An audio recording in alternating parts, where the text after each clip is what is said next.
Hi everybody, it's Chrissy Sawyer here, and I'm going to begin feeling into the 2112 energies that are coming up and the Great Conjunction. And the little human part of me wants to say, I'm sorry that this is taking so long, but since I first tuned in to the 2112 energies, I've had to go through a few hoops to really get to grips with the core messages that are coming through. So I've had to, go in and out of process and understanding, hence building the medicine wheel. So whilst the small part of me wants to apologise for the time it's taking to bring this forward, the high priestess in me is just like, it's cool. So I want to welcome you all in, and I want to give some thanks. And it's an echo of a mirror that's coming through. And the mirror is, I'm getting clients regularly giving me a new name, which is something like midwife or doula. And so I want to pay that forward. And I want to say to YouTube, thank you for being my midwife and my doula. Somebody messaged me last week saying it's been amazing to watch you blossom and grow on YouTube from where you started to now.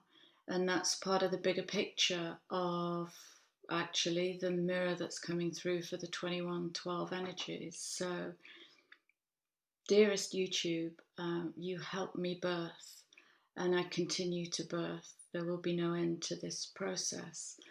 And so thank you for holding me.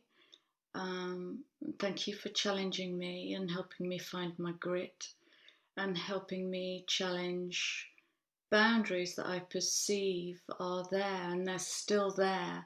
And one of my biggest boundaries is how far do I go with this? Because I'm a professional therapist. And so I'm always measuring myself against my perception of sanity, but sanity's, it's like I say to clients that come in and say, Chrissy, am I crazy? And my answer has always and will always be the same. Quantify crazy, and then let's measure you against that. And I can find no ground to stand on in what is measured as crazy or sane. So I'm always questioning these old paradigms that are around me. I wouldn't say they're hardwired, but I see myself through the eyes of a client, and that does make me ask questions as to how far I go with this. But far I must go, I sense, because the energies that are coming in to communicate with me are pretty out there. Okay. So, yeah, that's my thank you to YouTube for helping me to birth into the extremities of my weirdness and to raise my freak flag and fly it with joy, really. So, I first started tuning in to 2112 last week, I think it was. And so we've got this great conjunction happening on the 21st of December this year, and it is Saturn and Jupiter, who I believe are meeting up in Aquarius at 0 degrees. So this is some pretty expansive energy. Aquarius, challenges us to rise into our higher mind, where we can become the observer, where we move up and out of the old paradigms that have created the first foundation, let's say, and we rise into more open-minded, non-judgmental, peaceful, kind of a softer, what's the word I'm looking for? Curator, guardian, protector. Yeah, it's a stronger, more adult energy than, what we have at the moment, which essentially is battling children, in government, in powerful organisations. It's the wounded child acting out through the adult in us. So the first thing I tune into is the mirror that's contained in the 2112. And this is the part that I've had to sit with, because it's now giving me quite a different message to the first message I got last week. So what can I use that has stood the test of time as an encoded handbook, if you like? So I'm turning to the Major Arcana because that's giving me so much information, as well as the stuff that I'm channeling. So if I just look at the numbers for 21/12/2020, in that date we have the 0 in the 2020, we have the 1, the 2, the 3, the 4, the 6, the 7, the 10, the 12 and the 21. We also have a 33 and a 37, but I'm not going into those.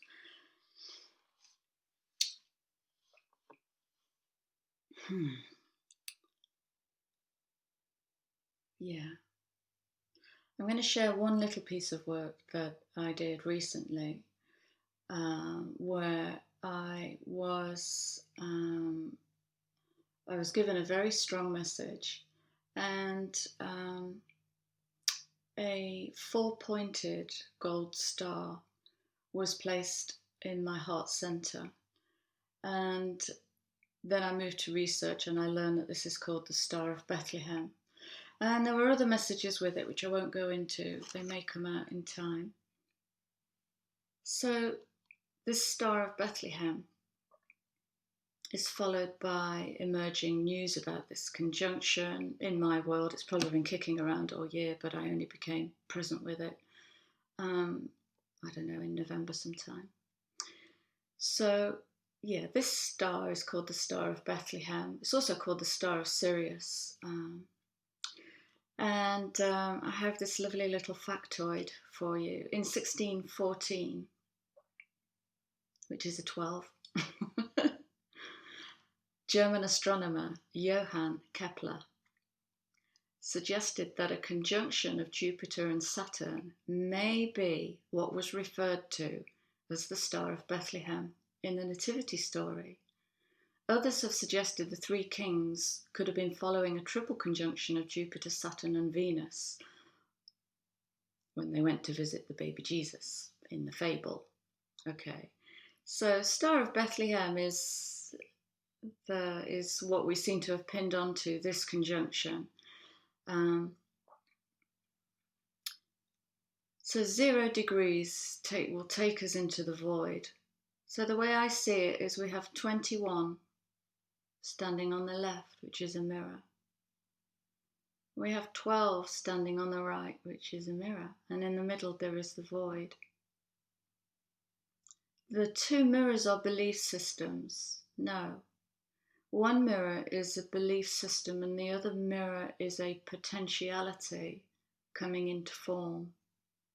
The messages that I get are turning the page, new beginnings and inspired choices. What do I mean by that? Well, an inspired choice is a choice not made from previous programming. It's a choice based on nothing but a pulse. Okay, it's an inner pulse. It's a powerful dream. It's a word that somebody gives to you in conversation that triggers something inside you that rises. It's the truth behind the dogma. Yeah, that's it. The truth behind the dogma. That's the truth of what I'm getting for 2112. And there may be events, there may be messages, dreams that you might receive, strangeness, and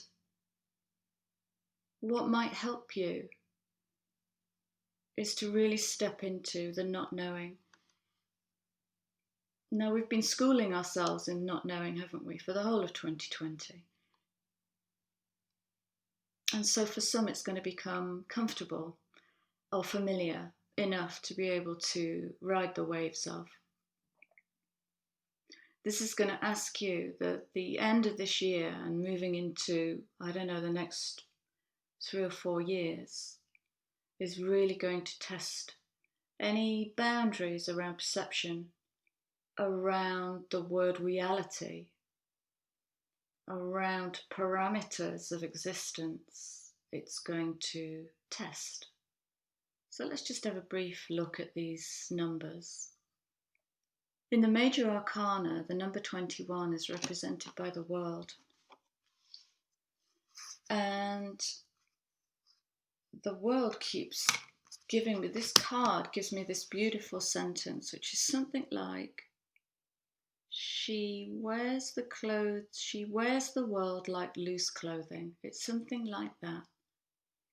So when we wear the world, everything we know, like loose clothing, like a kaftan, there's way more room to move in that.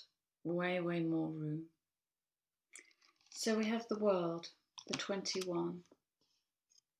And the 21 of the world is facing the 12 of the Hanged Man.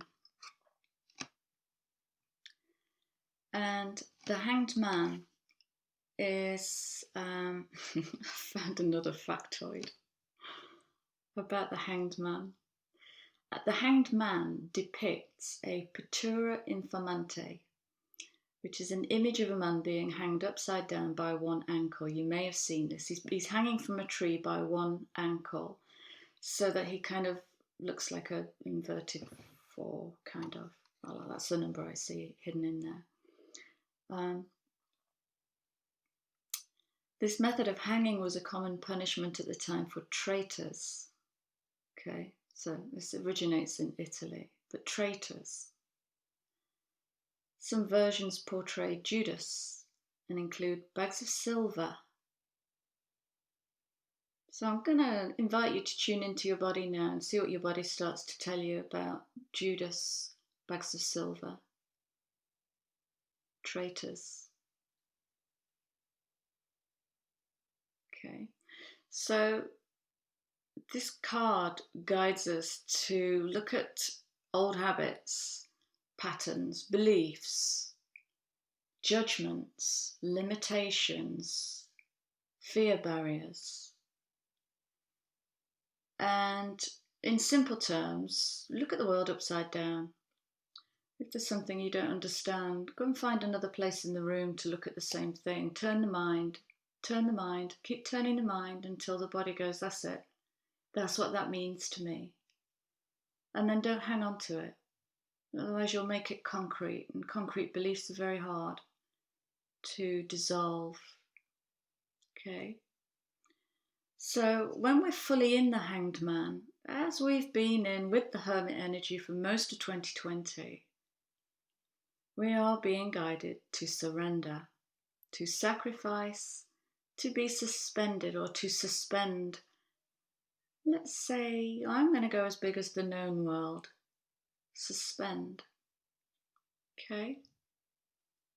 Ultimate surrender. The ultimate surrender is to let go of a belief system that actually makes you feel quite safe and comfortable. It's the ultimate surrender. When we look in the mirror, so if you took 2 photographs,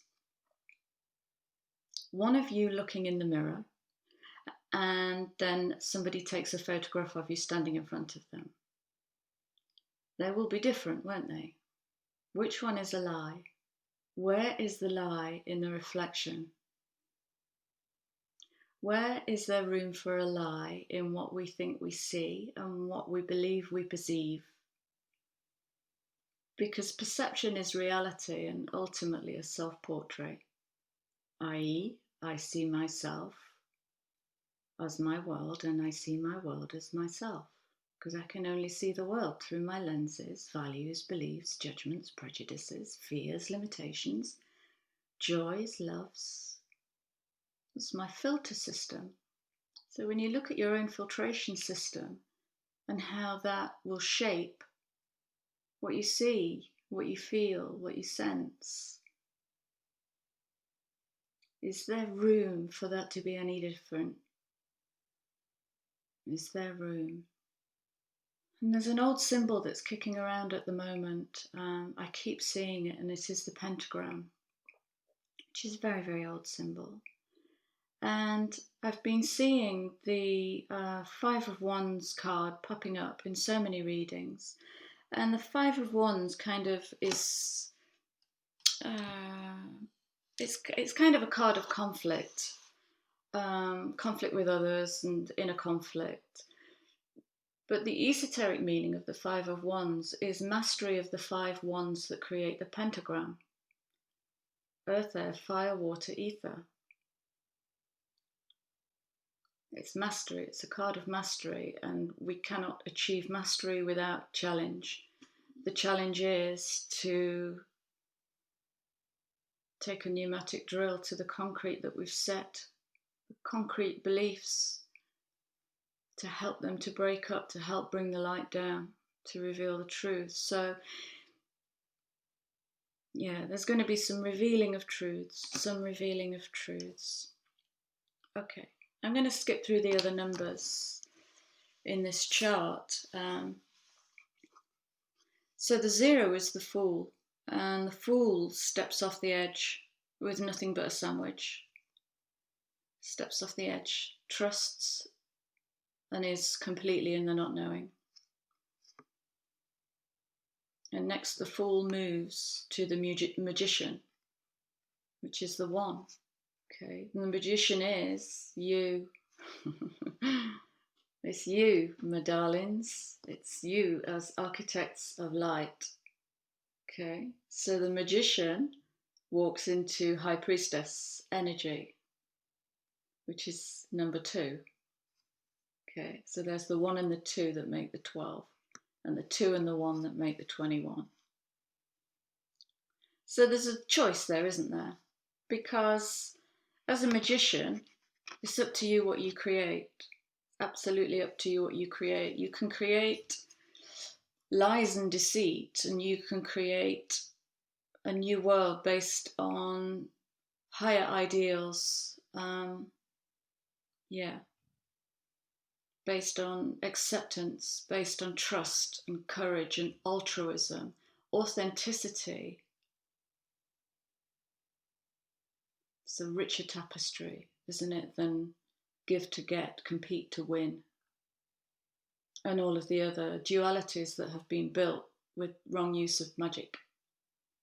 And when I say magic, I'm going to leave it there and see where your mind goes. Okay, so the Fool steps off the edge into Magician energy to bring light in through the High Priestess into the 3, which is the Empress. And the Empress walks the earth dropping seeds. Endless, endless seeds. She's never afraid she's going to run out of seeds. If you've never grown a squash or a pumpkin,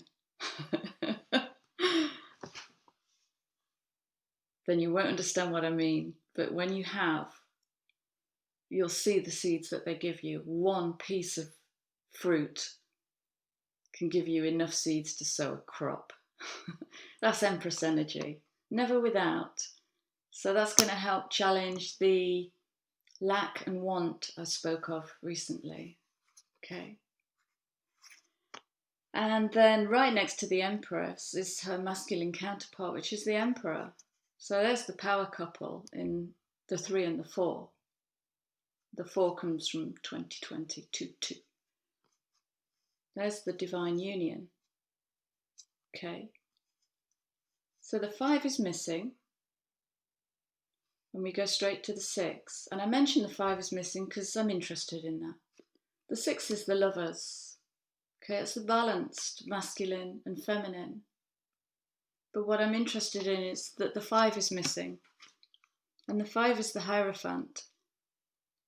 And I'm starting to see this card turn up inverted, upside down. So the Hierophant is kind of the masculine equivalent to the High Priestess. He's the High Priest, but he wants a fancy name. So the Hierophant is about contracts. It can be about a marriage contract, soul contracts, tax contracts, mortgage contracts, all the contracts, okay? And 5 is the number of change. And I'm seeing the Hierophant upside down a lot. I'm going to leave that there for you to figure out. So what's missing from this union of Emperor and Empress, who move straight into lovers, is the word I get is elective. It's elective love rather than contracted love, which is why the Hierophant's missing. I find that fascinating. And then we move into the 7, which comes when you start adding up the whole date, 37. And the 7 is the Chariot. The Chariot is movement. The Chariot is which wolf do you feed, and how do you control those 2 wolves when they're pulling your chariot, or those 2 horses? If you're using magician energy, are you dancing with the light? Are you dancing with the dark? Are you using a little bit of each? With the pointed intention to create something beautiful. What is your intention? Very often when clients are really working into a complex field, I'll ask, what was your motivation in that? And the field just dissolves. And where there is no pointed motivation, we're behaving through a program. We're reacting, all the time reacting. Rather than tuning into the heart, dropping into the soul, learning what you came here to do, to learn, to experience, and pursuing that no matter what, pursuing it. Okay? And then we have the 10, which is the Wheel of Fortune. We're turning the wheel. We're turning the wheel. And in the personal, we can turn the wheel any way we want. We can go back, we can stay in the past, where it's comfortable. We can turn it forwards into something we have not one clue about. That may trigger fear within us. And may also trigger curiosity, wonderful curiosity. I seem to be wandering around in a constant state of childlike awe at the moment. And YouTube in birthing me is triggering me, is helping me to trigger myself. Every time I make a podcast or a video which I take another step into weirdness in, what you don't see is I'll probably spend the next 2 or 3 hours raising the devil in me. Is that the right thing to do? Are you sure that was the right thing to do? And yesterday was whenever I can't remember, when I made the last video, was no exception. And yesterday, I'll share a funny story with you. Yesterday I was getting ready to go out. I'm a pretty tidy person.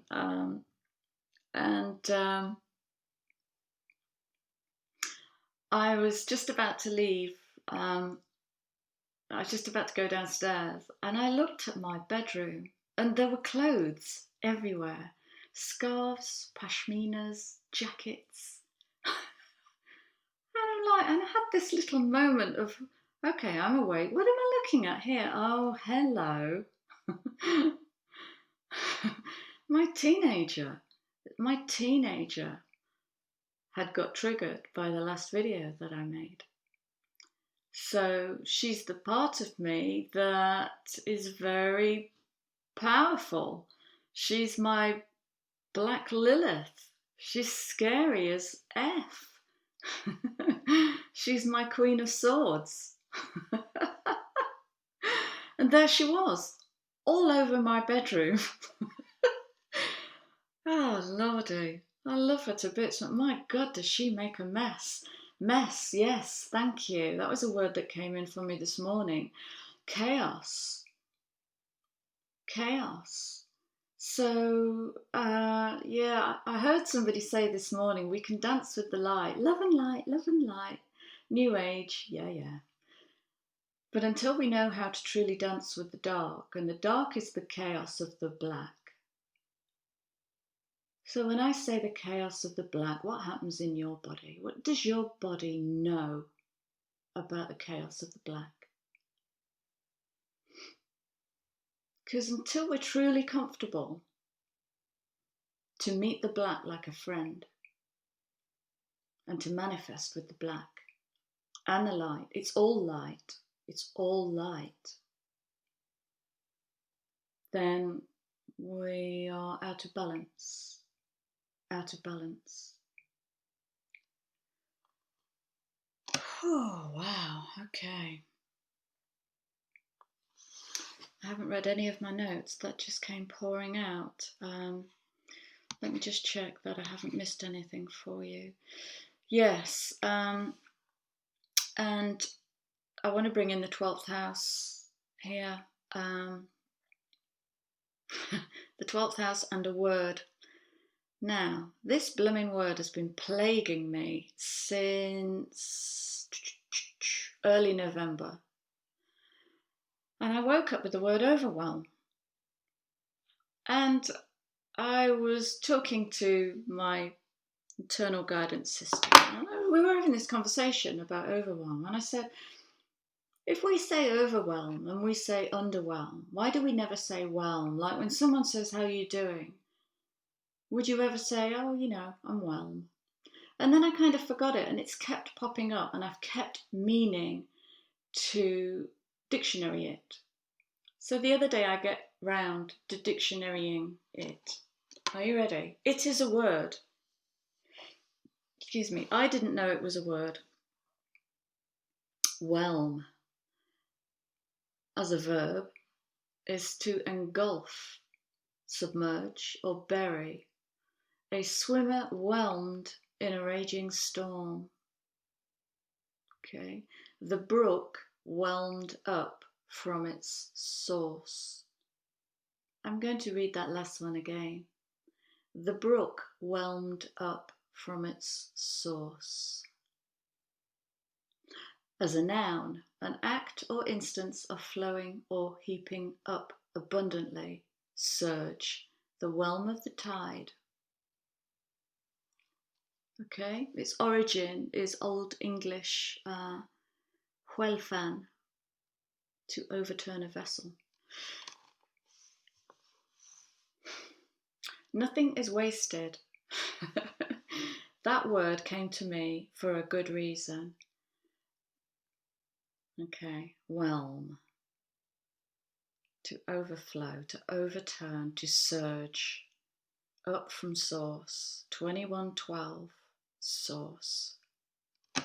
And what are we staring into the face of? What is real and what is not?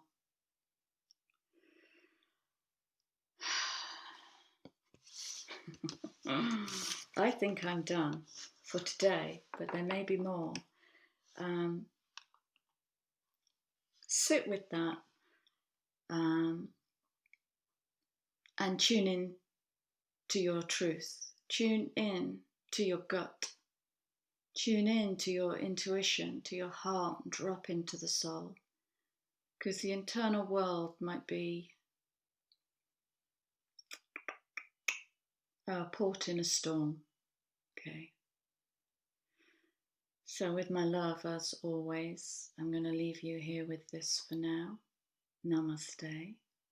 And I'll be back with you soon.